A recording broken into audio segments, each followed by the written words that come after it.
Thank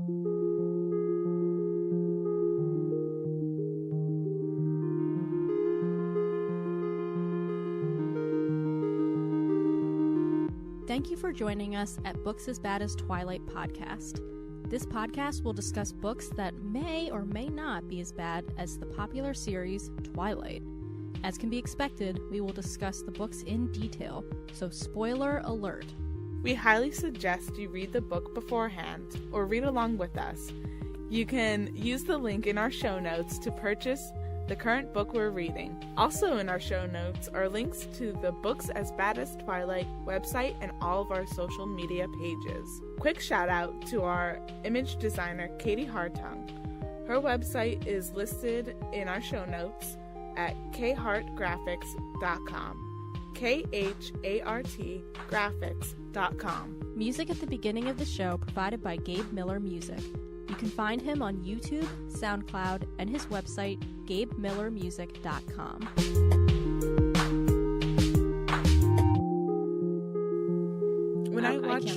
When I watch TV and stuff, I want to turn off my head. I don't want to watch it for... I watch it for entertainment, so... Like, that's why I watch scary movies and funny movies and stuff, because it brings me into a different world. I don't like drama and stuff like that. I know Atlanta is like a comedy drama. Yeah. But there's too much drama. Like, I tune out. I was going to say, I want to be that person that can turn off my brain, but I also don't want to. So, yeah. Like, I have a hard time because I love watching the dramas, but, like, dramas, like, not Grey's Anatomy. Like, no, that's a soap opera. Right. Yeah, like the that's an difference opera. Is clear. Yeah. Atlanta's something I've been trying to get into. It's just I'm busy. So like The Crown, I was telling you, which is like a lot of these dramas are an hour long. This is exhausting. It is. And so like I know I watched one episode of The Crown, season 2, episode 4. Like that is a brilliant episode. You just want to watch any episode of The Crown, watch that one. It's so good. And I left that, and I felt like I'd been through, like, I was shook. I'd been through an experience, and you just felt exhausted afterward. Like, I could not believe it felt like a movie. Yeah. It's just so long. I mean, it was really good, and that's why I continue to watch them. It's just that I don't want to, like, watch it for, like, 30 minutes and then stop. I want to watch the whole thing. Yeah. And that takes time, and so I find that I don't watch as much. So. And for me, I'm a binge watcher. Are you? Yeah, like... I devour series, and I can't sit through hour-long things sometimes. Yeah, it's hard. Yeah, so, and that's why I stick to comedies when I watch stuff. So, like, Scrubs, The Office, Community, Unbreakable, like, those are the things that I watch, just so and MasterChef. Yeah, of course. I was going to say Top Chef is my jam. I watch Top Chef. MasterChef, I watched the kids one. I haven't watched. Yes, because I've just gotten into it. They're so cute. I know they're so smart. They are. I haven't watched it recently, but yeah. I don't know how they do half the stuff that they do. I know. It's amazing. Ugh. I love cooking shows. Is when I turn my brain off. That's when I turn my brain off. So this is now a television review podcast. What? Yeah, I guess we should talk about, the topic that we're here for, right? Which is Books as Bad as Twilight. Yeah. I was like, don't say it. Say the podcast name. Applause, applause, applause. All right. So, welcome to the show, everybody. This is Books as Bad as Twilight, the podcast where we talk about books that may or may not be as bad as Stephenie Meyer's Twilight. My name is Danielle. And I'm Brittany. And today we're going to be talking about Lost in a Book by Jennifer Donnelly as a whole. We're finally going to say whether or not it is as good or as bad or on par. Yeah. with Twilight. And we have not shared our ratings with each other yet, so I'll be interested to see what each of us thinks of the rating and stuff, because it took me a long time to think of my rating. Oh, I didn't. Really? It took me. I thought of my crcriteria, and I was like, okay. Yeah. I should have looked at my. I obviously I just thought of my criteria in my head. Yeah. But I know what I rated it, because just for context, the rating that we give this book is not the rating like a true. It's in the rating like in context of the show. So we're going to discuss the book as a whole, Lost in a Book. So spoiler warning, right? You Yeah. haven't read the book? Why are you listening? Maybe you just want to hear us make fun of a book. I don't know. A lot of people I know haven't read this book. I was going to say. So they're just listening to us yammer. Fair enough. Welcome to all those who come to hear us yammer. I fidget so much. I'm so sorry. You don't need to apologize. It must be really annoying. I rub my legs. It's not annoying, but I was going to say one episode you were clicking a pen and it was just making me laugh while I was editing because like I kept hearing it and I was like, oh my gosh, that's so funny. Like, because when we were recording, I guess I noticed it, but I didn't really pick up on it that much. Yeah. And so afterward, I'm like, haha, there it is. It's all part of the environment. It is. We like to make an environment here for all of you to know, hear sounds. It's an audio podcast, so audio medium. Is that what we're doing, Danielle? I think so. I'm not sure. So if you like this show, we would really appreciate it if you gave it 5 stars. And actually, let's talk about it right now. Yes. Shall we? So a few episodes ago, around episode 11 and 12, we announced that we were starting a giveaway. Mm-hmm. We asked you to rate and review us on iTunes with 5 stars. And only 5 stars considered. No, I'm joking. I think so, but whatever. Oh no, we have to be fair. It's fair anyone who writes a review. Fair sucks. No. Anyway, yes, leave us a review on iTunes, and when you do that, you will automatically be entered into our giveaway contest. Mm-hmm. Just be sure that when you review on iTunes, it doesn't always appear right away. So once you leave a review, or before you click review first, so that it's submitted to iTunes, and then take a screenshot of your review. Yeah. And then send it to us at our email, which is badastwilight@gmail.com. Or you could post it on our Facebook if you don't want to email us. Yeah, and put a hashtag on there, like BaBaT, BaBAT. Just so it's easily searchable. I was about to say on Twitter, too. Yeah. Like, add us on Twitter and then put that hashtag. Just send it to us somehow. Yeah, send it to us somehow. And then you will automatically be entered into the giveaway to receive a random book. So you won't know until you get it. Of our mystery choice. Books. Mystery book.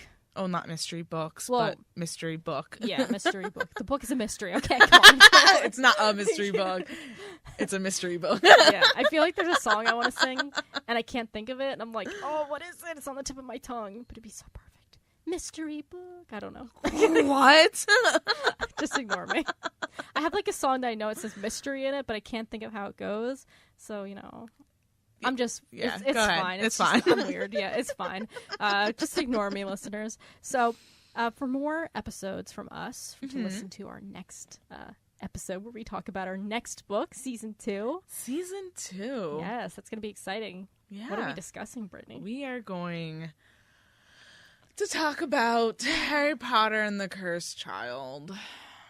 And we don't know what we're going to be... how we're going to split that up yet. So if you're listening to this, just look in the show notes. We will write in the show notes what chapters or really acts we're going to be talking about. Oh, yeah. It's a play. Yeah, it's a play. And it's going to be... I've read plays before. It's been a long time since I've read a play. But it's going to be interesting how we talk about it. Yeah, I think... I don't want our season to be 3 episodes, like one an act. I was going to say, it won't be. Yeah. We'll figure that out, but yeah, it'll be fine. Did they break it up by scene, too? They do, yeah. Oh, okay. Yeah, there's a lot of scenes, so we can figure that out. Yeah, we'll figure it out. We'll put that Don't in the worry, show notes. listeners. Yeah, we'll tweet it out, we'll put it on Facebook, but more importantly, we'll have it in the show notes. That way you can see it, and that way you'll know what to expect next week or next episode. So... if you would like to listen to more of our episodes or our new episodes, all you need to do is subscribe on iTunes, Google Play, Stitcher, or just listen on our website, BaBatpodcast.com, or any podcatcher app that catches podcasts from iTunes. I listen to us on Podcast Addict. Podcast Addict. Nice. That's a really popular one. Actually, the reason I texted you the other day was because my friend was looking for a new podcast app. Okay. So I wanted to recommend What one do you listen to? I use iTunes. So I put it on my iPod. Yeah. Which is like the way that nobody likes to do. But I'm very, I'm very... You're a techie. Yeah, I'm very organizational like that. Like, I like to do it my way. Yeah. I like Burger King. Have it your way. Is that Burger King? It is. Okay. I actually don't like Burger King. I like Wendy's. Come on. We are sponsored by neither. So, no. Get at it. Let's discuss. All right, listeners. So also, hold on. Quick plug. Audible. Oh, yes. If you use Audible, if you don't use Audible, you could get the free trial, which is 30 days and a free audiobook. Unfortunately, Cursed Child's not on there, but there's a load of books on there, like 180,000 plus. So you'll be able to find something that you like. We recommend listening to one of the Harry Potter books. Not only are they greatly narrated, but our upcoming book, we're going to be referencing the original 7 books by J.K. Rowling. Yeah. Rowling. I always say Rowling. God damn a lot of people do. It's all good. Rowling. So if you go to, what's the website that they can use for Audible? It's audibletrial.com/BaBaT. Yay! And that is where you can go.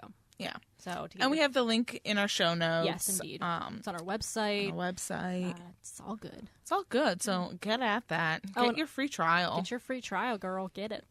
Or guy. Or non-gendered person. Whoever you are. Whoever you are. And you can get an Audible subscription for free. So I think that's pretty cool. Do it. And also, I forgot to mention that our episodes are also on YouTube. Oh, yeah. Yes. I upload them to my YouTube channel. So, it's pretty sweet. Yeah. All right.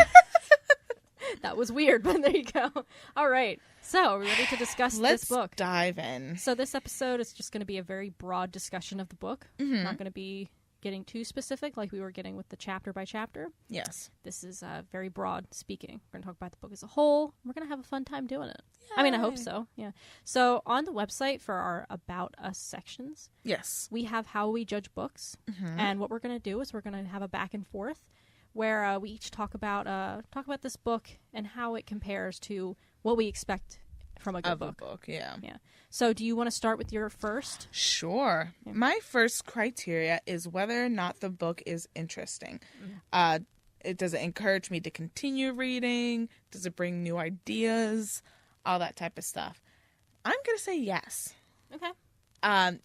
For this, I'm saying yes because it has interesting concepts. Some of them are cliche and overdone, like the whole like sisters, like yin and yang, but the fact that it's their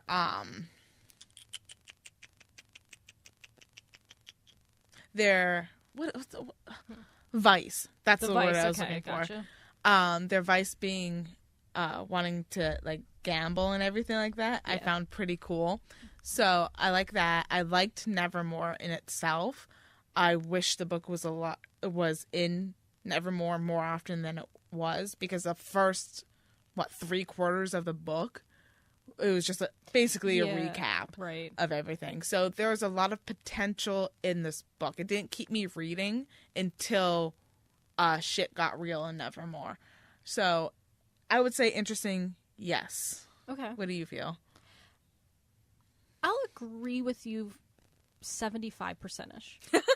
I say that because I think that, like you said, this book has a ton of potential. Like the concept for it is very interesting, and I think there's something there that I think could have been expanded on. I think that's why 25% of me is like, if it was there, I think it'd be more. If it were there, it'd be an actual good book. But I agree with you. Yeah, like I think there's so much potential in this book. Yeah, I mean, wasted potential in a way, but so I would agree with you. Oh, well, yeah, good, cool. Am I good to continue on my list, or are we going to go into your list? Do you want to go back and forth, or do you want to do all your list? Or should we just knock out my list? Okay, that's fine. And then we'll go into yours. That's cool. Just so you don't have to. Oh, you do have yours up. Oh, go. Oh, I got it. Yeah. Oh, yeah. Read yours then. I got it right here, yeah. So my first criteria for a good book is technique. How well is the book written? How does the book merely mimic what actual good books do, or does the author actually know what they're doing? So I wrote in here, and I want to be very clear that I actually wrote, does the author actually know what they're doing? I don't think that Jennifer Donnelly doesn't know what she's doing. I think the book is the first draft. Yeah. Because if you've read, one of my favorite books is To Kill a Mockingbird. Mm-hmm. And have you ever read that new book by Harper Lee? I have not. So I have read it. Go Set a Watchman, that's what it's called. Yeah. And that book, it's important to know that book is a first draft of To Kill a Mockingbird. I was going to say, yeah. And so when I finished reading it, like, obviously I gave it a rating, but I don't even consider a real book because it's a first draft. Like, To Kill a Mockingbird is the final version. So read it as the final version. Yeah, like, it's interesting to read Ghost of a Watchman, especially as a writer, because you can see how ideas expand and change. Yeah, and it's a completely different setting and timeline. It's everything. Character development. For sure. The characters are different. I mean, people were actually upset with the book, and I can't get upset because it's not real to me. It's a draft. It's a different book. Yeah, she didn't even give her consent to publish the book. She was, so, you know, that's what I was going to say. Isn't she dead? She's dead now. But so she was alive when it happened. Yeah. Oh, okay. But she was, I don't know if she had dementia. She wasn't upset. I don't even think she really knew about it. I'm not saying that for sure, but I'm pretty upsetting. Yeah. Poor Harper Lee. But yeah. But my point in saying that is that I don't, you know, the technique in this book is just, I think if it had been given the time of day, I think something could have been better. But unfortunately, the technique with this book is very bad. Lots of, like you were saying, split sentences, like chapters that are just not worthy of being like chapters. Like, they don't have any weight. Yeah, there's no weight there. Just certain things that just don't work. They're just not very comprehensive as a whole. I agree 100% on that. There was nothing very fun about the style in which it was written. There were good images within it. And if you go on Tumblr and you look up like a hashtag for Lost in a Book, and people are posting like specific sentences from the story, they are good sentences. They are well written, but in the context of like as a whole, it misses. Yeah. Whoa, not the point. Misses the mark? Mark, thank you. I couldn't think of the rest of the phrase. It misses the mark. Yeah, it's just, to me, like, it's not, it's the timing. It's just the timing was very poor. I guess, like we talked about a lot, it was rushed out and not given the time of day to actually percolate. To give the author to actually ferment the idea. Yeah. That's a nice word, ferment. Ferment. Yeah. To just give the author time to actually do her job. I have to get this off the table. I'm trying to it's making so much noise. I apologize. No worries. But yeah, that's my I just don't think the technique is good in this book at all. And again, I don't put that in Jennifer Donnelly. I haven't read anything else by her. I just think that there was a very rushed timeline. I think that this book was just a forced product of Disney to get a cash grab. Yeah. Nothing more. So let's move on to yours then. Your second critique. Consistent. Does the story have a logical flow and follow the physics of the world or universe? So the physics of it match pretty fine, which is easy for a fantasy novel of this type because she doesn't have to go into the physics of how death's magic and love's magic work. Yeah. So if you take other fantasy novels, they have to go into that, especially if it's an adult book. You want to be able to see how the magic works, which is a big gripe for me with Harry Potter. Yeah. You don't know how the magic works. Like sometimes you have to say words, sometimes you don't. Sometimes you need a wand, sometimes you don't. Sometimes this happens, sometimes that. So there's no logical, like, for how magic works in Harry Potter doesn't make sense to me. Right. And my biggest gripe for this book is the timelines. Yeah.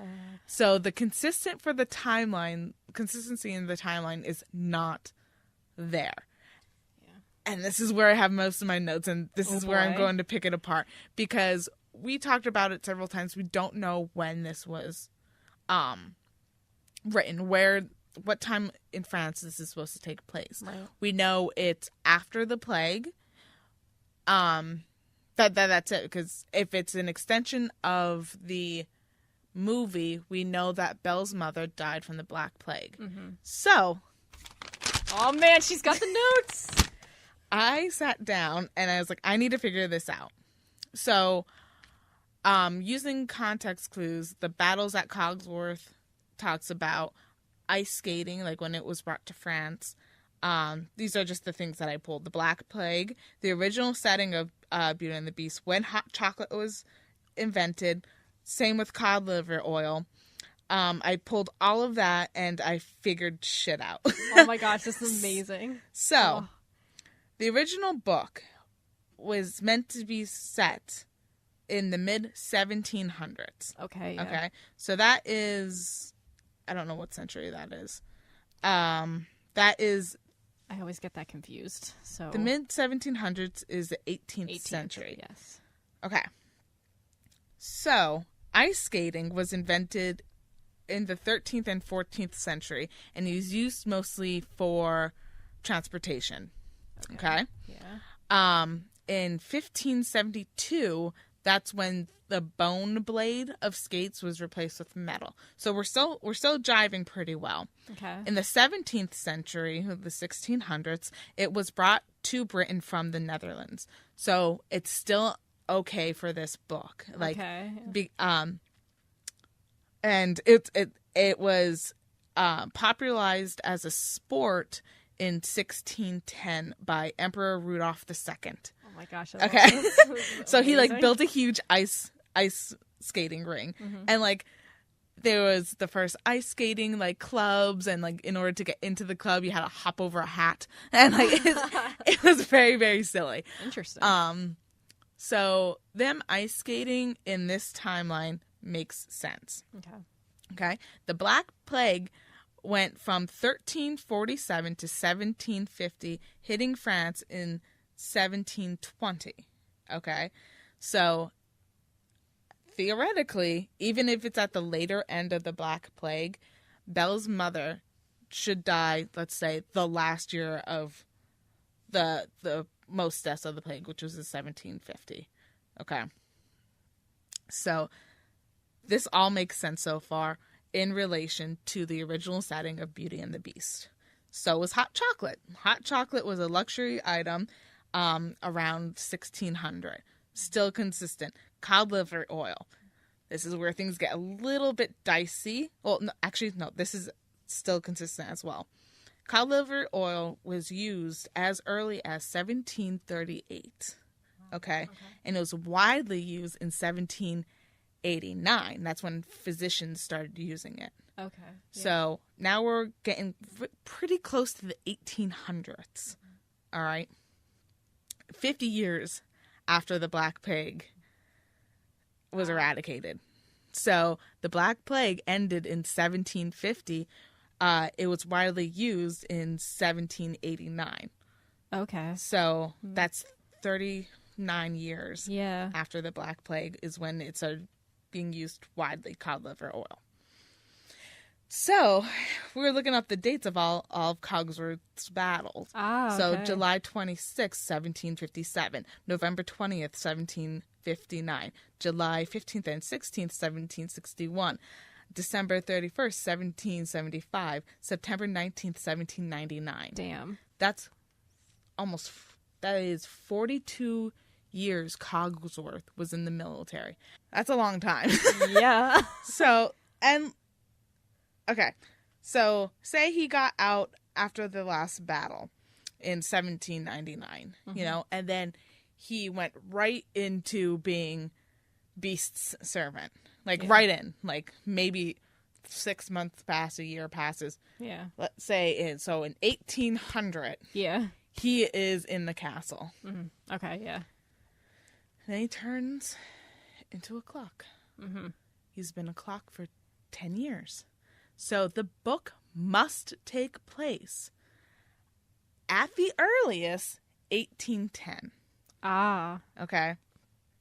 So if it takes place at the earliest 1810, so the Black Plague already went through, they have cod liver oil, there was hot chocolate, they skate regularly, all that stuff checks out perfectly fine. But if it takes place in 1810/1850, that means Belle's mother did not die of the Black Plague. Okay, yeah. So how the fuck did she die? Yeah. Or, like, and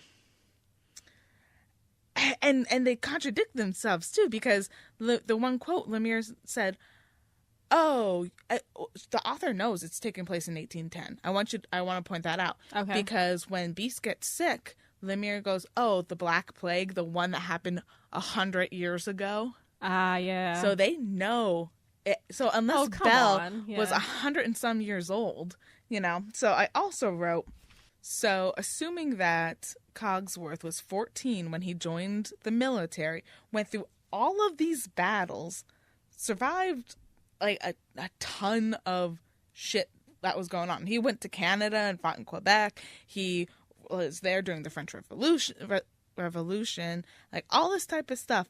His last battle would have been when he was 56 years old. And the average life expectancy for male around that time was 25 to 30 years of age. Oh. So not only did he survive all of that, he also survived like all this like junk happening, sicknesses and diseases. He survived every battle, and he surpassed the life expectancy by 26 years. That is a long time. I love that you did all this research. That is amazing. I'm exhausted. I'd be exhausted too. That's so either Belle's mom didn't die of the plague, and then we don't know how she died. Maybe Maurice killed her. Yeah. I don't know. So that's my biggest issue when it comes to the timeline of the book in relation to the movie. Okay. So it is not consistent. Very interesting. I love all the research you put into that. Like, that was professional level. That was amazing. Thank you. No, that's really interesting, actually. That the fact that you did all that research is amazing to me. Did you highlight some of that stuff as you were reading, and then you went back to find the dates or the battles that he said? I went back to find the battles, Man. which is cool with the Kindle app. All I did was hit search battle, Okay, cool. And it's like the battle of this, the battle of that, the battle of this. I was gonna say, there I go. It makes it a lot easier for me. Yeah, because I was sitting here and I'm like, how did she do that? Like, but right, you have the Kindle version. That's awesome. Yeah. So take a deep breath. So that does not pass my consistent check. Fair enough. I mean, that's very fair. Well, it's consistent in her timeline in her book. Yeah, but not in the greater scheme of what it's supposed to relate to. Right. But they never said in the book how Belle's mom died. I was just about to ask that question. So. And again, that's almost relying on the movie. Right. Yeah. Which I guess her mom doesn't really play a big part, but considering that this is based off the 2017 movie that made such a huge emphasis on the fact that Maurice just couldn't bear to tell his daughter that her mom died from the plague. Mm-hmm. She didn't find out until however old she is. And he's like, I just couldn't tell you. I thought you wouldn't understand. And she's like, I understand now, Papa. And I'm like, you wouldn't understand? Like, that your mom died from the plague? Like, that's why she wouldn't understand, because the plague was 100 years ago. True. Boom. There's a conspiracy going on here. I do not like it. There is trickery.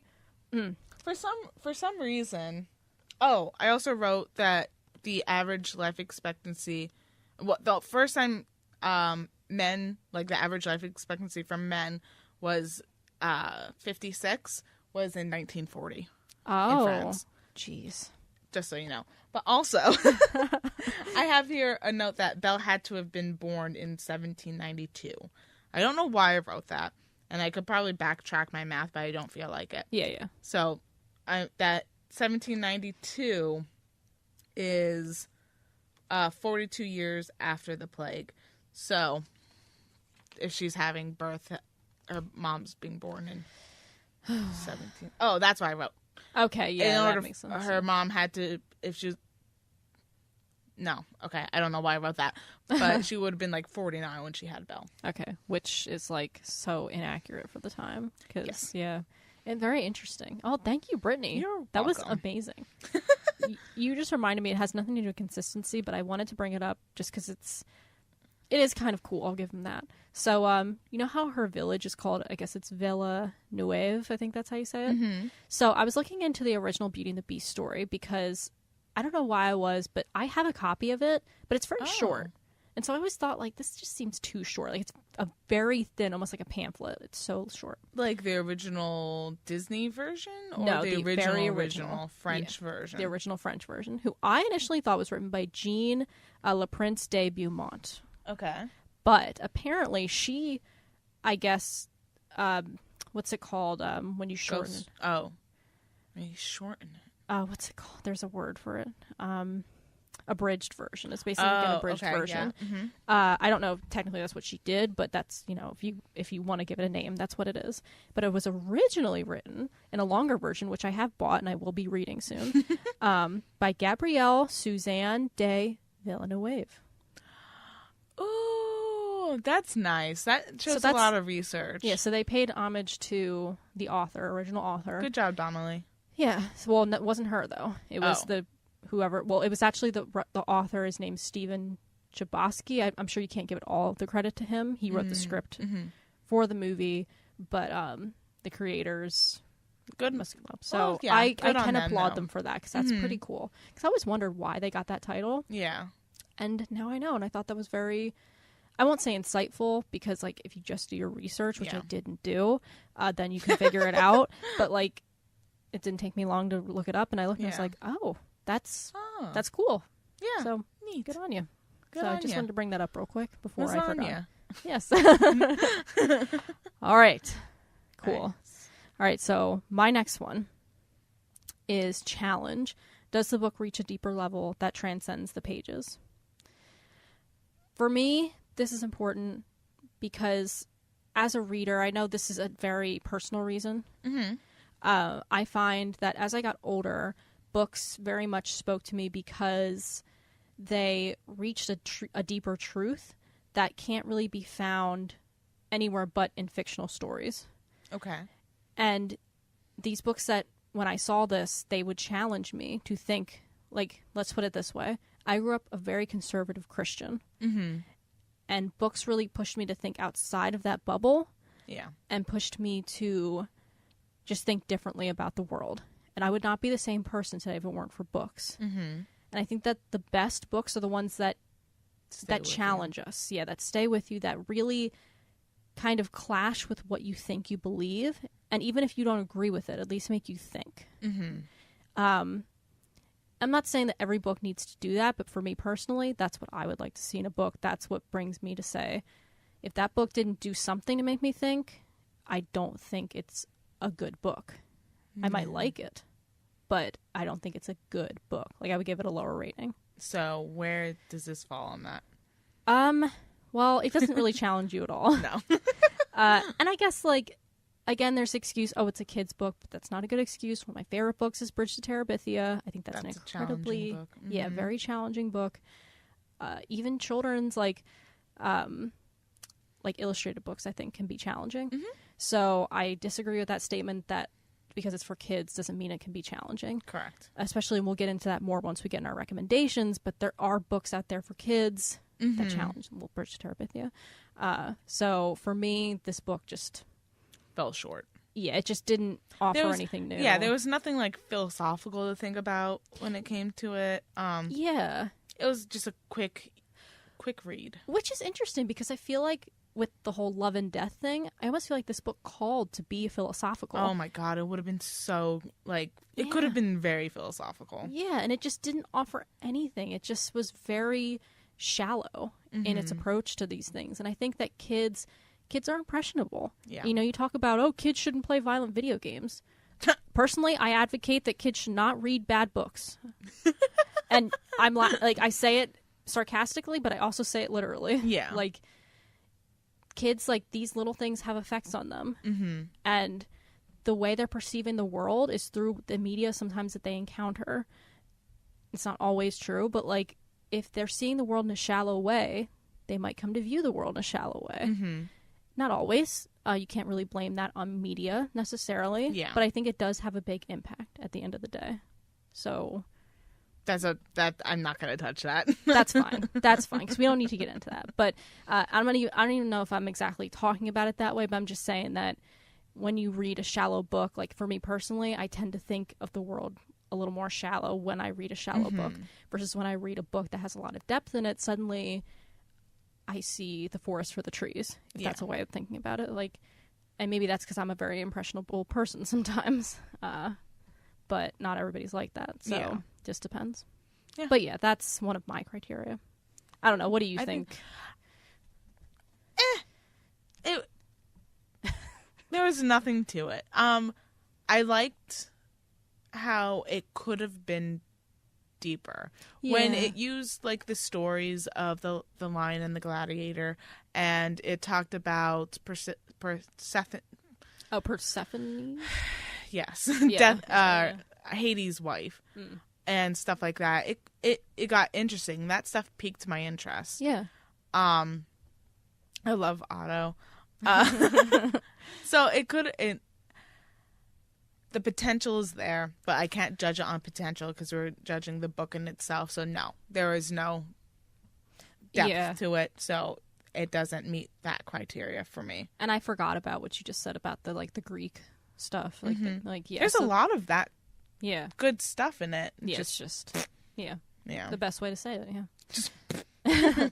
All right. What's your next one? Relatable characters. How developed are the characters, and do they add depth to the story?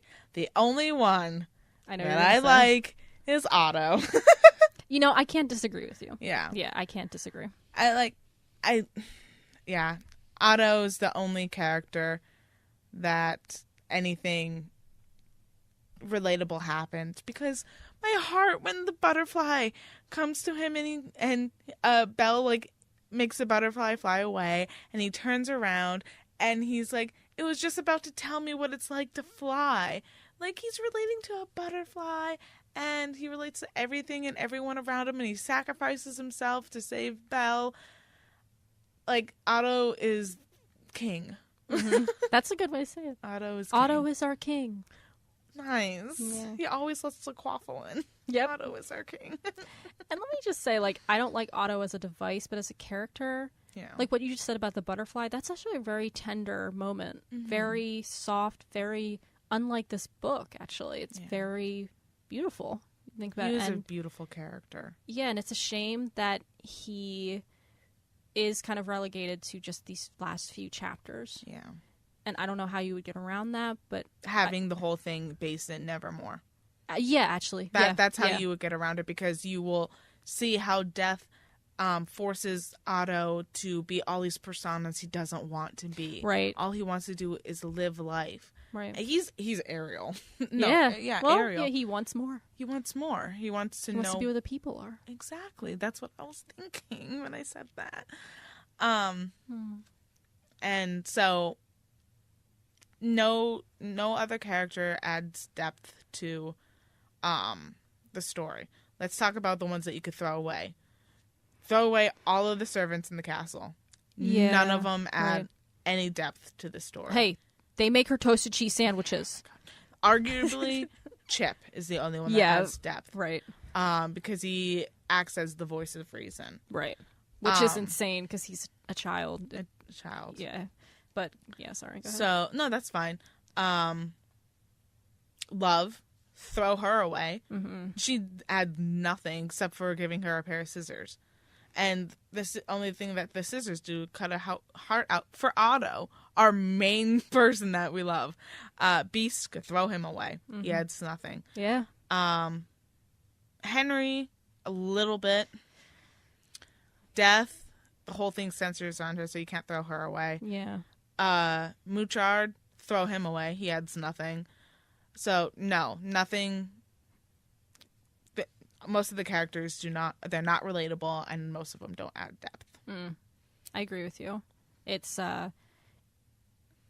obviously characters have to have a life of their own, but they also should, a book has to have a plot and a purpose. And if you can't find a way to weave that in, then the best tip is just to abandon it. Yeah.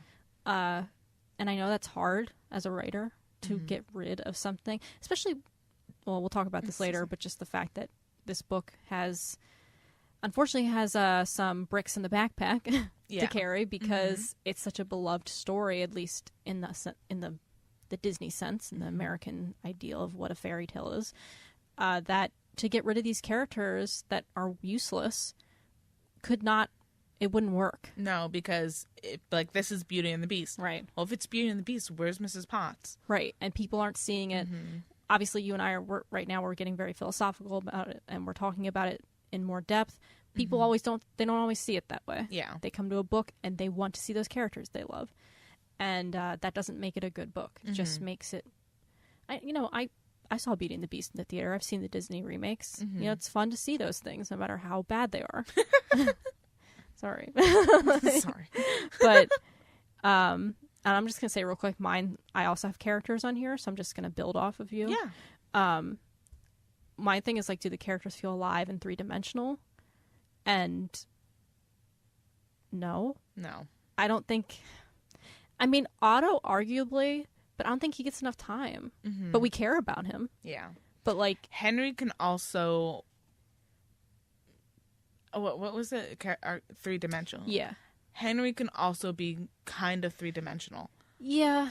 But not by much. No. Not like Otto. Even you can kind of look at the Beast, but I don't think the Beast is really given the time of day. I don't think he's three-dimensional at all. Yeah. Every time the Beast is involved, it's cartoonish. Yes, exactly. It's very cartoonish. Just, I think that a lot of the characters are relegated to a specific emotion or characterization. So, Cogsworth is... How interesting that would be to have one of them just always be in that emotion. Right. So Cogsworth which they kind of are. Yeah. Cogsworth's always the one who... frets. Yeah, he's always fretting about things. Mrs. Potts is always the motherly type. Belle is the whiny frickin' brat. The Beast is she's not supposed to be, though. No, she's not. Even I don't have the book cover down here, but I was reading it today, the synopsis. Yeah. And it starts out with smart, bookish Belle. And that's not what Belle comes off as in this book. And I think when you have a character who's leading the story, I think our attachment to her comes from what we know of Belle already, not from this book. And that's a shame, because I've said this many times, I love Belle. In the and I say 1991 version just because it's very different from the new one, from Emma Watson's Belle. And that's not necessarily a bad thing. I personally like the 1991, but it's not a bad thing, Belle. Emma Watson's Belle, just different. And this Belle is also very different. And dumb. Yeah, this Belle's dumb. Yeah. She's a dum-dum. Yeah, she's a dum-dum. She's a lollipop. She's a lollipop. Dum-dum. Get it? I see what you did. She does. She likes to do the Tootsie Roll.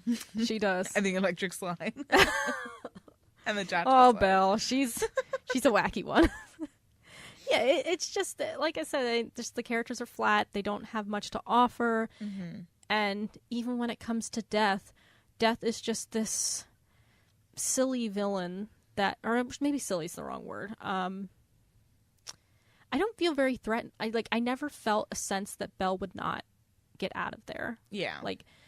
I never felt no tension. Yeah, because you read this book and you know what the outcome's going to be. She's going to escape. It's just it's how it has to happen. Yeah, exactly. And that's fine. I get that. It's just that the characters, you can still make interesting characters with a predictable story. Correct. Belle is not challenged in here. Everything's done for her. The characters don't have anything to...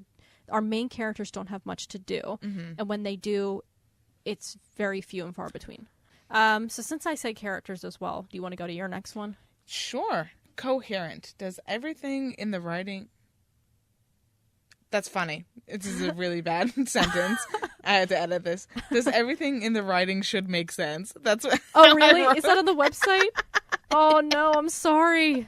It's not your fault. I It's know, mine. but I should have fixed it. I didn't realize. Yeah. Does everything in the writing make sense? No. No.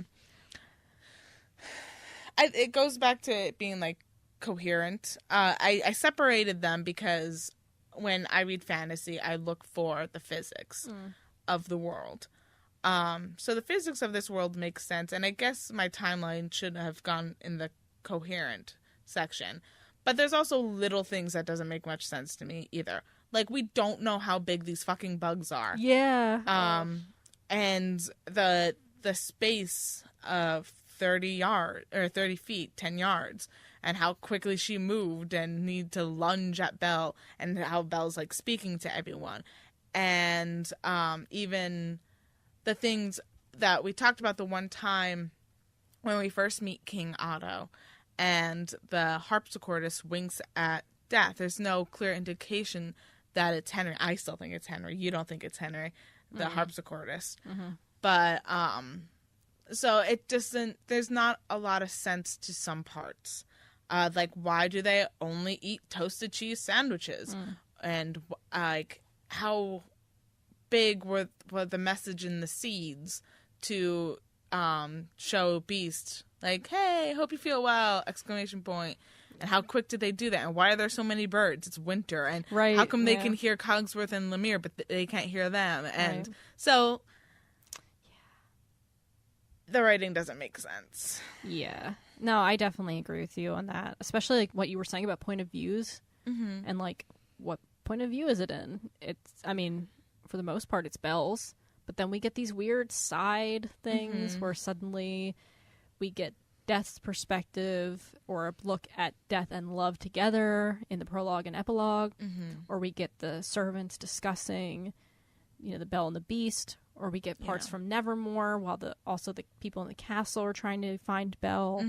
So, and the timing of that is all wrong. Yes, I was just about to say the whole thing of like, how long does it take her to get to that summer house? Yeah, and it's just, and even it says when she's escaping, like, it took her hours. Yeah, I'm thinking, how long? I think we came to, like, she was in there for like 12 hours. Yes, something like that. It seems like a long time. And like that for back at the castle, it's only in the span of max 6. Right. Yeah. So yeah, it's interesting. So it doesn't make sense. No, it's fair enough. So my next thing is originality. Does the book do something new and interesting? Which I guess we've kind of touched on a little bit. Yeah. In my first point, yeah. Yeah. I mean, yes and no, I would say. Yeah, I should have brought that up earlier, right after yours, but that's so fine. We won't rehash it too much. But like we, I guess, already said yes and no.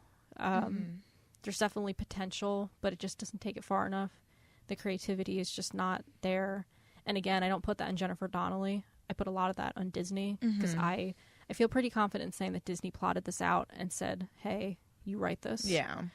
And I can agree with you on that. Yeah, it's so especially just because it had to make sense kind of with the new movie, which technically, if you really get down to it, it doesn't, but it's fine.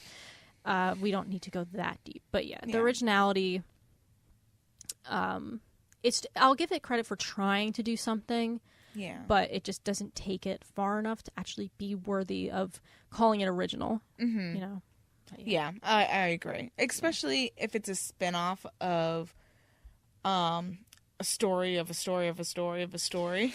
Yeah. So the originality, it can't really hold it. It can't be too original because it's a spin-off of a spin-off. It's limited. Of a spin-off. Yeah. Yeah, exactly. Yeah. And it's a shame, actually, because the fact that it is a spin-off is what limits it. Yeah. Like, if this was, like what you said about how if it took place in Nevermore, that would be amazing. Because then, especially like if it was separate from what's happening in the castle. Yeah. Because what ends up happening is that Belle and the Beast's character arc, after she's saved from the wolves, is that they start to get to know each other. They see a different side of one another. So the fact that Belle is reacting this way to him just doesn't make sense to her character. And because of that, like, we're spending so much time in the castle and her interactions with the Beast that the book's very confused about the fact that this should be about Nevermore. Make it separate from the Beast. Like, if she's having an internal conflict, that's great. Yeah. Have it be separate. I think what we said before would have been a lot better. Yeah. Like, she goes into Nevermore and comes out a different person, quote unquote, and no time has passed. Yes, I agree. Oh, man, that would be so good. Yeah, the thing is, though, as it is written currently now, it doesn't have the originality. Well, and even, like, when she gets out, like, I think it's weird that, like, the Beast, I feel like that would just be such a huge scar, and the fact that she went to another realm to escape, like, that changes everything. And I don't think the book it doesn't have the creativity to explore that, but I don't think it should explore it in the first place because it messes with the timeline. Yeah. So, yeah. I don't know. But anyway.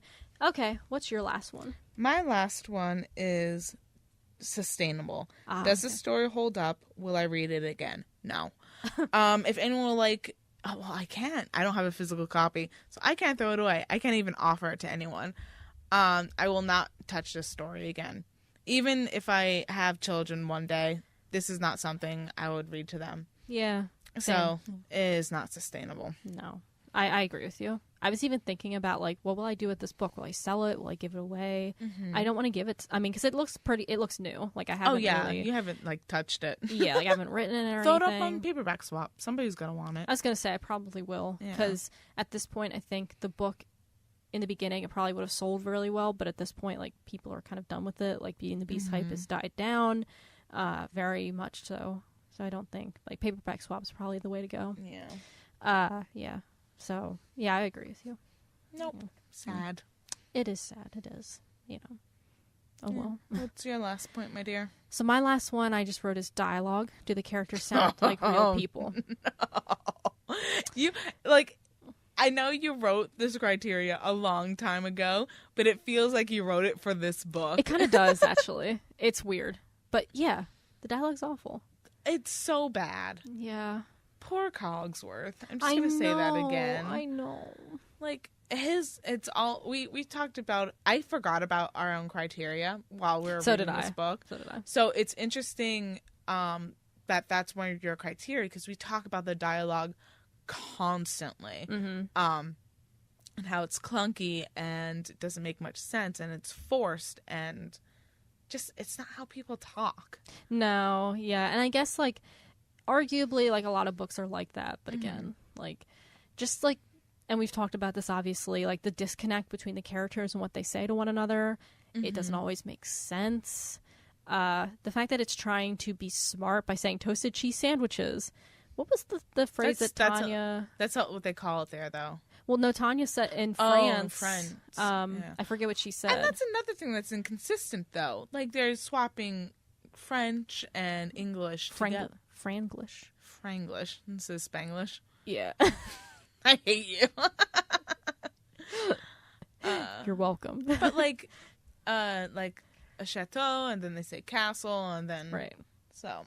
It's not consistent. Yeah, so it's stuff like that. But I don't know what the French was. It's a specific thing. Yeah. And yeah, it was just very clunky all over the place. Just not my favorite thing in the world. Yeah. So, you know. So, what would you give this book on our what is our criteria? So, our criteria, do you want me to read it? I mean our rating. Yeah, go ahead. Right. So, the way we rate this book is we're not giving it a literal rating. We're giving it a rating in the context of Twilight. Is this book as bad as Twilight? So 1 star, which is the lowest one, is hot garbage. It's really bad, so much worse than Twilight. Oh god, it's awful. 2 stars is lukewarm garbage. Just okay. Or no, not just okay. It's still really bad. It's pretty bad. 3 is as bad as Twilight. So it'll be on par with Twilight. Yeah. Which is okay. Yeah. In like normal standards. Yeah. Yeah, definitely. Yeah. 4 stars is brain candy. So it's better than Twilight. Does something kind of interesting, but ultimately still kind of fluff. Yeah, fluff. That's a good word for it. Fluff. And then finally 5 stars is it's okay. Yeah, something you'd read in like school and talk about potential like philosophies of things. It's okay. Yeah, just okay. Yeah. So, what is your rating of this book? 3. As bad as Twilight. And my reasoning being Twilight has some good parts of it, which I really like. Like when she talks about the lore of werewolves and how the imprinting process goes, and just taking a whole different idea of how vampires sparkle. I think it's silly, but it's different. It's creative. And I think that the writing was better than this book. She had a lot more time to write it, I feel. Yeah. And also the fact, but I didn't like the characters. I didn't like the ending. I didn't like a lot of the story, the actual story. And that's what I feel about this book. This book has similar but different problems. I liked Nevermore, and I wish we were there. I liked the characters. I wish they were developed. I didn't like the writing. I didn't like how it was rushed. I didn't like that type of stuff. So they are like two sides of the same coin. And that's why I say it's 3. It's as bad as Twilight. It doesn't have the weight that Twilight does. Obviously, it's much smaller. But it has just as much potential as Twilight did. So that's my voting. Okay, so I agree with you. Oh, yeah. I also gave it 3 stars, as bad as Twilight. Mm-hmm. And I agree with basically everything you just said. I'll say that, like Twilight, it's paced very similar to Twilight, meaning that it starts off extremely slow, and then it kind of starts getting more interesting, and then the end, it's just like, very rushed. And disappointing. Yeah. And let me be specific, because I know I said this last time, and it wasn't very clear. I'm talking about the very first book. Oh, okay, yeah. I mean, obviously, the end of Twilight, the saga, is very disappointing. It's not necessarily disappointing in the first book, but it's very rushed. Yeah. And it kind of, all of a sudden, it's like, oh, wow, this is actually serious. Like, this is, like, it's just much more adrenaline rush. And then it just kind of ends. Yeah. And same with the series. Like, it's just kind of over. And that's it. I hated the last book of that series. I know. It's like, awful. the whole, like, him going to Italy and stuff like that. Yeah. That was in the second book. Oh, was it in the second book? Oh. Maybe he goes again, but I actually... Oh, it wasn't in the second book, wasn't it? Because in the fourth, that's when Renesmee is born. That whole thing happens. I forgot there's 4 of them. I thought there were only 3. No, Brittany, there is 4. So, you know, I think the third one's very forgettable. So maybe, I don't know if that's why. Maybe. I haven't read them in a while. I just remember that I was very disappointed. Yeah, it's... I have to read them again, maybe. We'll see. I've debated reading them again, but honestly, Do you have all 4 of them still? No. I gave them all away.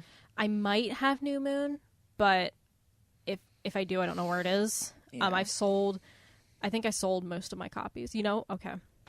Most of your copies? How many times did you buy this? Well, that's what I'm going to tell you. I have an embarrassing story. So, after Twilight, when I read that, it was like, obviously, it was so huge. Everybody was reading it. And so I was reading New Moon.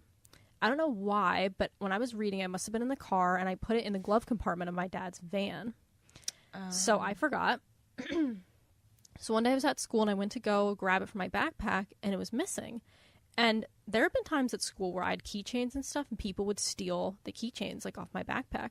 That's rude. It is rude. Like, so I was like, damn, like, so maybe somebody actually, because sometimes I would leave my bag open, so I was like, maybe somebody reached in and took my book. And I thought, not out of the realm of possibilities. Yeah. Because I could not find it. So I was so, like, in a tizzy that I bought another copy of New Moon. And then I ended up finding my other copy in the glove compartment, so I had 2 copies of it. So, there you go. Okay. I thought you had, like, maybe, like...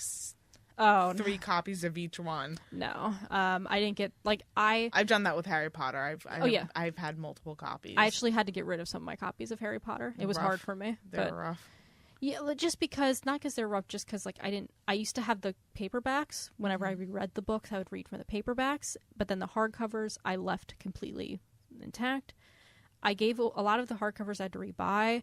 What I ended up doing is I ended up selling all the copies that were not original to me.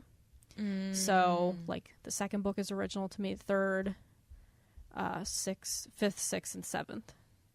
The first and the 4th are not original to me, which I wish I would have kept the 4th copy, because my copy is different. The one I had. Like, the 4th, like, the hardcover books are all the same size. The one I had was not. It was smaller. And I wish I did not sell it, because that could have been potentially rare and worth something. I don't even know where I got it from. My aunt. She gave it to me as a Christmas present, 2001 for Christmas. Nice. So there you go. And yeah, I don't know where she got it from. It was that small because I've never seen it.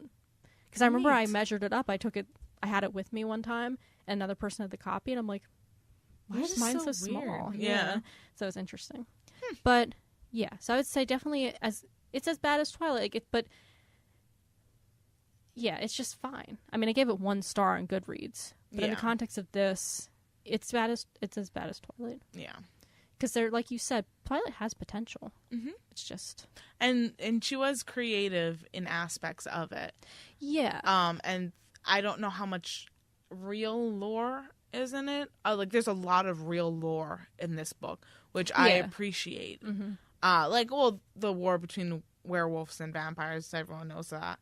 But, like, the imprinting process, that's interesting. Like, I don't know if that's real. Well, yeah. So... I don't know. Well, I was going to say, too, and bringing up the reason we started this podcast was when I watched the video from Lindsay Ellis where she's talking about people kind of hating on young adult literature specifically written for young girls. Mm-hmm. And I think that, why is it automatically said that vampire sparkling is a bad thing? I mean, let's be honest, it's kind of silly. It's silly. But... it's no more silly than some of the things that you read in fantasy fiction. Yeah. I mean, fantasy fiction can be super dumb and silly sometimes. People give her a hard time when people have been doing that crap for years. Mm-hmm. So I think that it's definitely something to explore later with the books we read, especially thinking about the target audience. I think the fact that she described it as sparkling and glittery. Yeah. I think that's what triggered it. Because if it were... I don't know a different descriptor because that's what's been put in my head for it. Radiant, I would say. Yeah. They radiate or they glow. I think that would take it out of it being silly and childish. Yeah. Because now it puts them into a realm that's kind of godlike. Yeah. Because people will see this figure and it be a radiant being, which is, to me, more striking and might hold more historical and lore value than someone sparkling. Yeah, exactly. So, I guess, I agree with you. I think it's just, like, crazy how people, like, just freaked out about it. Oh, yeah. Like, there's just because it goes against the norm. Yeah, it's just the hate is so visceral for Twilight. And look, I've been on the bandwagon before, I don't like Twilight. I think it's dumb. Yes, it's very dumb. But I think for me, I understand where Lindsay Ellis is coming from just because people just got so upset about it. Mm-hmm. And there's so many books that they let pass for doing stupid shit. Yeah. And that's why on our list was Ready Player One, and just Cursed Child. Stuff like that just seems to get free passes. Oh, God. We'll explore that with Cursed Child. That'll be interesting. Yeah. I don't know if it gets free passes. It does. I mean, it does. So many people who love Cursed Child. That makes me so sad and mad and confused. Sad, mad, confused. Witch Please, they talk about it. And they haven't love it. What? They love it. No. Yeah. No. Oh, my God. I know. No. Listen to that episode. I haven't been listening to podcasts because I've been listening to the Game of Thrones audiobook. Mm-hmm. So I've just finished it and I'm going to start listening. I'm going to get back into it. Oh, no. They thought it... I forget what their arguments were. No. But I was very disappointed. All right. I'm disappointed. And it's funny because that's their genre. Right. They have their PhDs, right? Yeah, I think so. In literature and stuff like that. Oh, that makes... okay. So. Well. I don't know. Just the noob here. Excuse me. So. All right. So.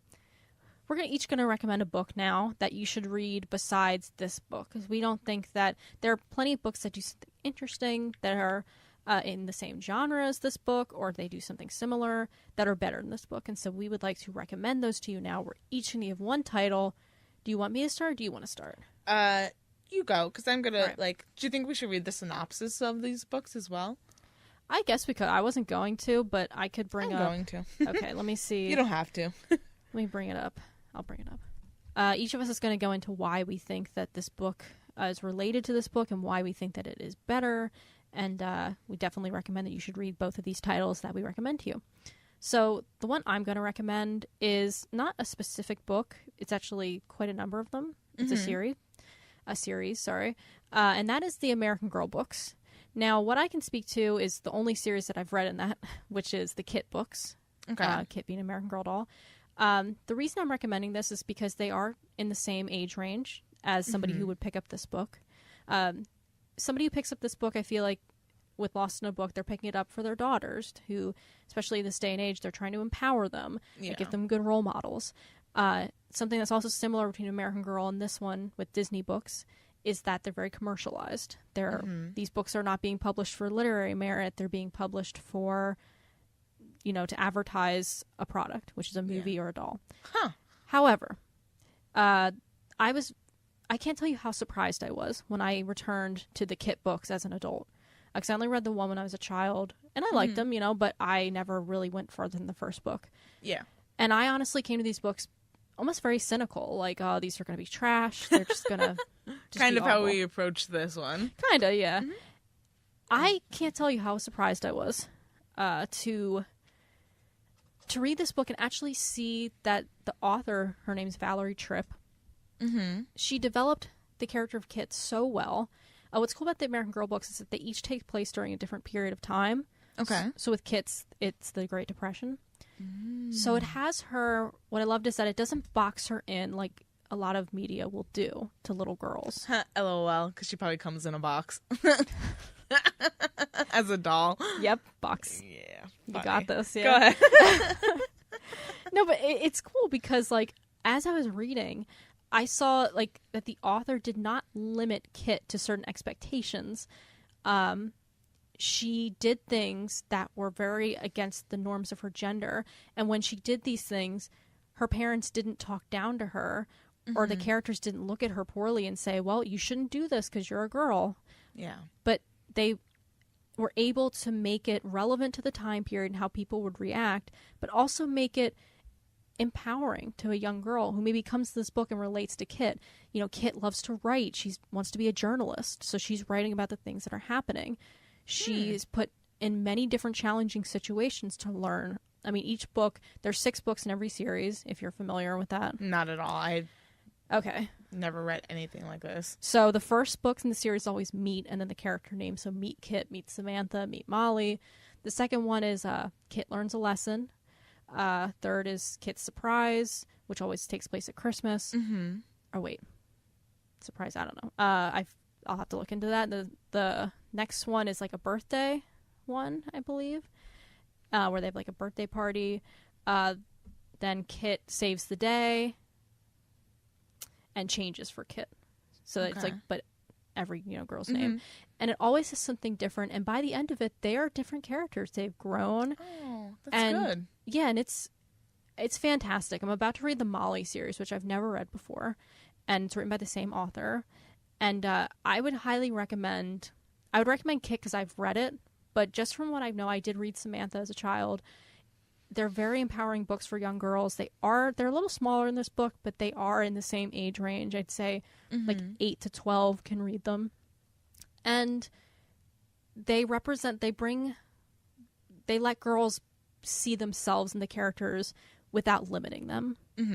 And it also teaches history, which is great because I think a lot of young girls' books expect them to not want to read about that. Yeah. And it really... I didn't want to read history at all when I was a kid. Well, I think every girl's different. Like, I didn't, but at the same time, when I got at the end of the book, they have little sections where they have pictures from the time period, and they have, why Kit did... remember a lot of stuff that... well, I have, I own the one book, but... Yeah. They're not long. They're like 50 pages. Oh, yeah. But still. But yeah, they have like sections at the end where they actually talk about the things that happened in this book in real life. So they're able to say to kids, hey, this happened, but this actually, like in the book, but this actually happened in real life. Yeah. And this is where it comes from. So it's not underestimating the kids' desire to learn. They don't have to read that part, but if they want to, they can. it's available. Yeah. Yeah. So I would recommend the American Girl books, specifically the Kit books, because like I said, I've read them. They're excellent. But just from what I've heard about them and know about them, Valerie Tripp does write quite a few of them. Mm-hmm. So, and they're not like the best books in the world, like, but they're well written for what they are. And I think they're just very good. They surprised me. Good. Yeah. So that was a long-winded explanation, but mine's not going to be nearly as long. It's okay. All right. What is your recommendation? Mine is The Beastly Arms. Okay. So I'm just going to read the description because I read this when I was around 10, 11 years old, which is appropriate for the same as Lost in a Book. Like, that's the age range for young adults. So the description is, it's an accessible middle grade novel from a popular author, Patrick Jennings. And he has written quite a few books. Okay. 11-year-old Nickel, I love that name, Nickel, yeah, Nickel, moves with his mother into a mysterious apartment building called the Beastly Arms. 11-year-old Nickel and his mother need to find a new apartment, and their search in the city took them into an unfamiliar part. And Nickel is drawn to a strange building at the end of an alley called the Beastly Arms. Even though the rent is dirt cheap, the apartment is beautiful, and Nickel's mom thinks the Beastly Arms is creepy. So does his best friend, and even Nickel's pet kangaroo rat seems worried. But Nickel, an avid photographer who has a gift for seeing what others don't, senses that the Beastly Arms houses a secret. Oh, that's hard to read. Houses a secret that only he can unearth. Cool. So I remember I can only really speak to my feelings when I was reading this book, and it's a mystery book, actually, because you're following Nickel through his search to discover the secret about this apartment building. And he sees the world in animals, which is cute. That's cool. Yeah. So, like, he looks at people and he relates them to animals, which is why he has such an affinity towards them. And so does the landlord. So when Nickel and his mom, like, approach this building, the guy is like, we don't have any vacancies. But he sees Nickel's rat, like, pop out of his pocket, and he's like, oh, this kid's different. And he ushers them in. They find the apartment. It's beautiful, like it says. So I remember feeling creepy. Like, it was eerie. Something was uncomfortable. It was a mystery. And I needed to... I read it through the end because I wanted to figure out why. And there's not a lot of reviews on the book. Because I was looking it up again to see, like, what the ending was. I don't remember. I'm going to have to read it again. Now, granted, this was 17 years ago that I read this book, so it's been a while, but it was the first thing that popped into my mind when we started talking about book recommendations. That and Maniac McGee.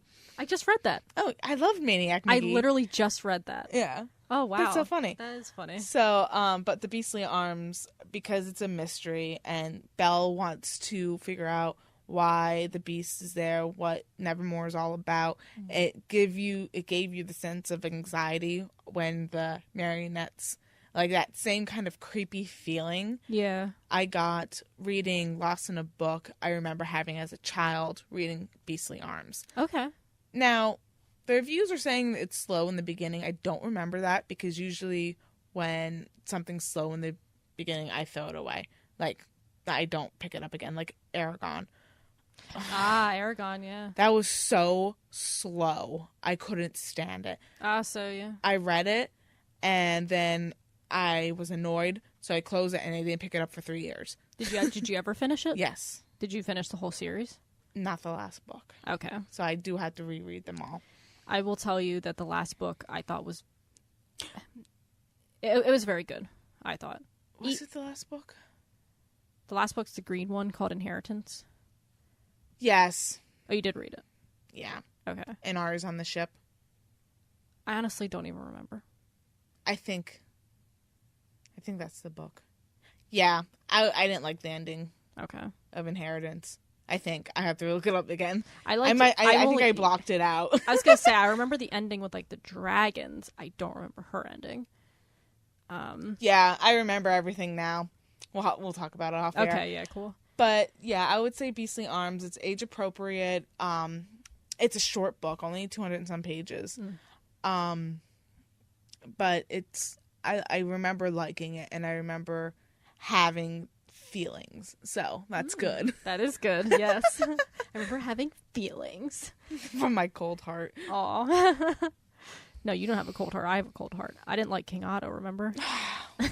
I think you did. You just I didn't liked like him. I King just didn't. Yeah. In the context. Yeah. So. I will say, just because we want to keep this like for time constraints and stuff. I am very I do like this discussion more, so I might post like a blog or video talking about this more. Yeah. On my own, like talking about more stuff, like recommendations, that stuff that this book did. Sure. Or that just didn't do well that other books have done better. So I might post that. I'm debating about it right now. So if I do, go you'll see for it. Yeah, because I would. Yeah. Let us know your book recommendations. Definitely. For around this young adults around the age 10. That's how this started, and let them be bad. Let them be good. What book as a child struck you? Good idea. Yeah, that's a great idea. Yeah, we would love to hear from you. Yeah. It'll give us something to read and make more references to. Definitely. Yeah, for sure. And where could they make these references, Danielle? Well, you can do it really anywhere, honestly. You can do it on Twitter. What? You okay there? Yeah, my eyes freaked out because I can still see the lettering on the screen when you switch a slide. Yeah. Yeah, it's messed up. Yeah, you can do it on social media. Maybe just put the hashtag BaBaT podcast, just so we can see it, and add us on Twitter. So you can reach us on our social media, Twitter, Facebook. We have a group and a page. You can reach out to us on Tumblr, email us, batisTwilight@gmail.com. Goodreads, we have a group on Goodreads, so if we can make a book recommendations. We're gonna have to start doing that. Yeah, no, I don't go on Goodreads that much, to be honest, so we definitely have to go on there more so we can have more discussions. And listen, we have jobs outside of this. I was gonna say, things to do. Yeah, and you know what, like, I think even though this is our last episode talking about Lost in a Book, don't let that end the discussion for you listeners. Like, if you still want to discuss it, like Goodreads and Facebook group, like, we would love to do that. I will try to make forums on Goodreads so we can discuss it more if you want to, and we will chime in whenever feel necessary. And just talk amongst yourselves, because honestly, it's just two of us here. Sometimes, obviously, Tanya and Chris, but really nobody else is commenting. So we'd love to hear your thoughts. Yeah, were you going to say something? I was going to say talk among yourselves, but keep it nice. Don't be mean. Yeah. Let's all be nice to each other. Yeah, because the world is hard enough. We don't need people to bitch about each other and one another on a fucking book review. I was gonna say, be nice to each other. You have an opinion, and that is welcomed. And you can. I think it's important not to insult one another when reviewing. Exactly. Yeah. No insults. You could say we're bad at this, and that's fine. Give us. But then let us know how we can improve. Right, exactly. Yeah, exactly. And don't be like, oh, I hate listening to two girls talk about things that they don't know about. How dare you? How dare you? Major. And Brittany knows a lot of stuff about literature. I've talked to her. I do not. Yes, I think you do. I don't think you give yourself enough credit. I think you know a lot more than you think. I think I just know how I want things to go. And they don't go that way. So I'm stubborn. I feel you. Me too. So I feel that. Yeah, I feel you. All right. So that ends our discussion. This is the last one ever of Lost in the Book. Oh, also, shout out to Audible. Yes, let's talk about Audible.com. Yes. So this episode is sponsored by Audible.com. And if you go on to a link that they provided us for our listeners, which is www.audibletrial.com/BaBaT. You can get a free trial for 30 days and a free audiobook. Otherwise, it would have cost you $15. Right. So that's a pretty cool deal. It is. It's a very cool deal. And they have over 180,000 titles to choose from, which is awesome. And you can listen really anywhere on your iPhone, your Kindle, MP3 player, smartphone. They have a ton of things on there, too. Like, Danielle was talking about, like, the great courses that they have on there. Yes. Mm-hmm. They have all sorts of books. They have Lost in a Book. Yeah, they do, yeah. It's just everything. It is the biggest platform for audio media. Oh, for sure. Yeah. Like, of audiobooks. I don't know media, but definitely audiobooks. Yeah, for sure. And we would recommend listening at this point, since we're going to be reading The Cursed Child, we would recommend reading the Harry Potter series. Maybe or listening, listening to the Harry Potter series via audible.com. That way, because if you haven't listened or read Harry Potter yet, like, get on it. Come on. Where were you? Yeah, like, come on now. Get on it. Because we're going to make a lot of references to it. So, it's good to be. My friend on Facebook literally just posted, like 2 days ago, should I read the Harry Potter books? What? And then, like, it was split in the comment section. Like, there were people like, I never read them, only saw the movies. And everyone else is like, how dare any of you? So. Look, if you've only seen the movies, read the books. You're missing so much. You really are. I mean, the movies, I know a lot of people who love the movies, but honestly, there's just, I mean, when you read the books, your mind will be blown.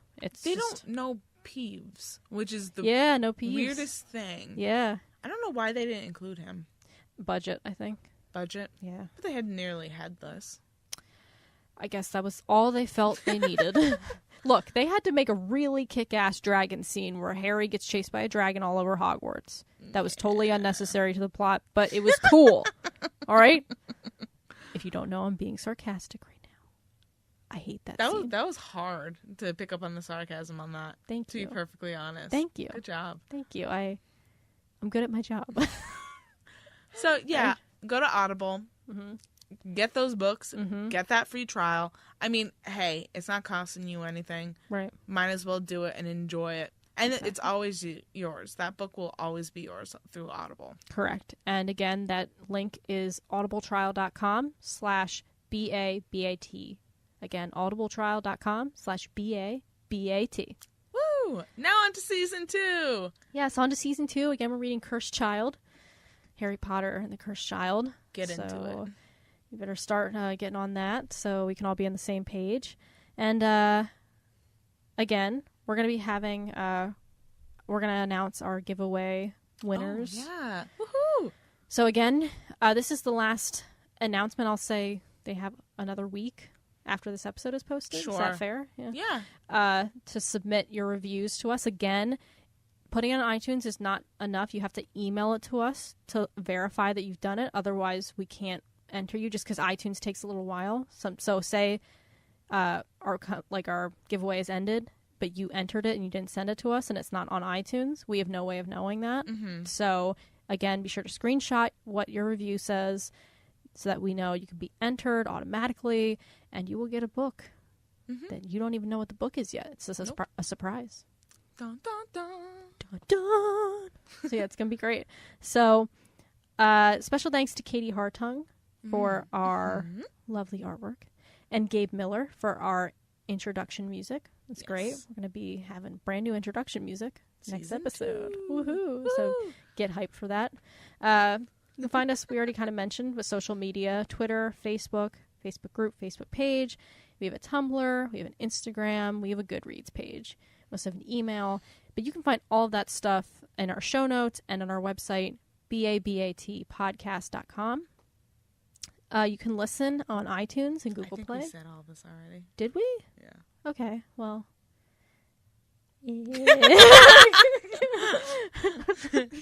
Have a good night. Oh, we're just going to cut it off there, folks. All right. Peace out. See you next book.